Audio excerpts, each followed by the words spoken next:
নোয়াখালীর বিচ্ছিন্ন দ্বীপ হাতিয়া। প্রতিদিন নদী পারাপার হয় প্রায় 4 থেকে 5 হাজার মানুষ।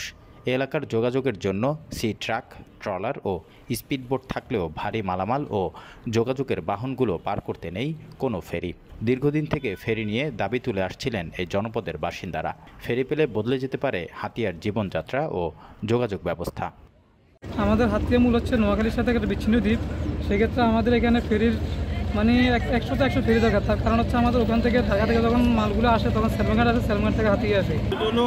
ফেরিটা এই জন্য প্রয়োজন যে আমাদের মনে করেন আমরা যাতায়াত করতে কষ্ট, তারপরে মালামাল খাওয়ার করতে কষ্ট, তারপরে যদি স্পেশালি কোনো নৌকা অথবা কিছু ধরতে তাহলে ভাড়া বেশি দিতে হয়। স্থানীয় এক পর্যটক জানান, নিঝুম দ্বীপ নামে পরিচিত হাতিয়ার বিভিন্ন পর্যটন স্থান রয়েছে। আমরা যারা এসব স্থান দেখতে আসি অনেক সময় নিজেদের ব্যক্তিগত যানবাহন থাকলেও সেটি নিয়ে আমরা ওপারে যেতে পারি না। নদীপথে যাওয়ার জন্য যে যানবাহনগুলো রয়েছে, বিশেষ করে ট্রলার, স্পিডবোট ও সি ট্রাক, এগুলো আসলে অতটা নিরাপদ নয়। এক্ষেত্রে একটা ফেরি হলে নিরাপদে ভ্রমণ করা যাবে এবং নিজেদের মতো যানবাহন নিয়ে ঘোরা যাবে। আমরা এখানে হাতিয়াতে ব্যবসায়ী যারা আছি তারা দীর্ঘদিন ধরে কষ্ট করতেছি। আমাদের মালামাল আনতে ক্যারিং কস্টটা অনেক বেশি পড়ে যায়।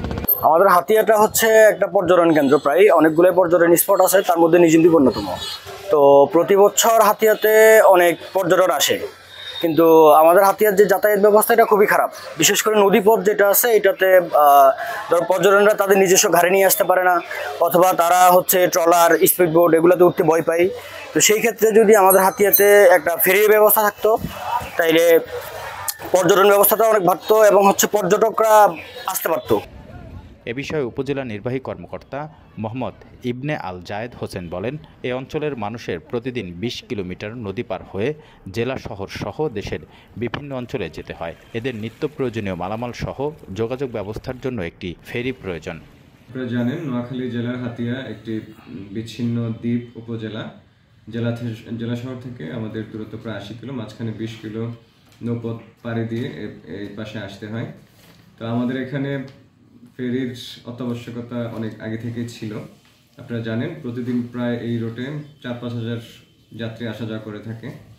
তো এখানে ফেরি চলাচলের জন্য ইতিমধ্যে গত মাসে আন্তঃমন্ত্রণালয়ের একটি বৈঠক হয়। সেখানে বিএডব্লিউটিএ, নৌপরিবহন মন্ত্রণালয় সহ সংশ্লিষ্ট যারা আছেন তাদের মধ্যে বৈঠক অনুষ্ঠিত হয়। সেখানে প্রায় 10.84 কোটি টাকার বরাদ্দ চেয়ে অর্থ মন্ত্রণালয়কে চিঠি দেওয়া হয়েছে এবং সে ব্যাপারে কাজ চলছে আমরা যতদূর জেনেছি। তো আমরা আশা রাখতে পারি শীঘ্রই সরকার এ বিষয়ে আশু ব্যবস্থা গ্রহণ করবে। প্রতি বছর নোয়াখালীর বিচ্ছিন্ন এই দ্বীপে অনেকে ছুটে যান পর্যটনের জন্য, আবার হাতিয়া থেকে ছুটে যান কর্মব্যস্ত জীবন, শিক্ষা, স্বাস্থ্য ও বাণিজ্যের জন্য।